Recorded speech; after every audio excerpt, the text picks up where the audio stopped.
MVR cancer സെന്ററിൽ Calicut city service സഹകരണ ബാങ്കിന്റെ ATM കൗണ്ടർ പ്രവർത്തനം ആരംഭിച്ചു. ATM counter bank chairperson Preema Manoj ഉദ്ഘാടനം ചെയ്തു. കോഴിക്കോട് ചൂലൂരിലെ MVR ക്യാൻസർ സെന്ററിൽ സ്ഥാപിച്ചിട്ടുള്ള കാലിക്കറ്റ് സിറ്റി സർവീസ് സഹകരണ ബാങ്കിന്റെ ATM കൗണ്ടർ പ്രവർത്തനം തുടങ്ങി. കാലിക്കറ്റ് സിറ്റി സർവീസ് സഹകരണ ബാങ്ക് ചെയർപേഴ്സൺ പ്രീമ മനോജ് ഉദ്ഘാടനം ചെയ്തു.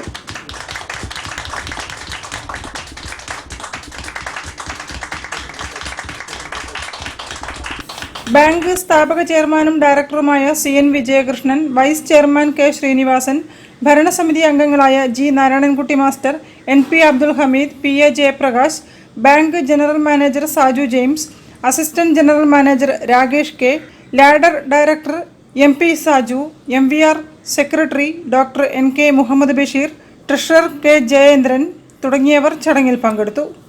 News bureau, Kozhikode. കൂടുതൽ വാർത്തകൾക്കും വിശേഷങ്ങൾക്കും കോഴിക്കോട് ജില്ലാ വാർത്തകൾ എന്ന YouTube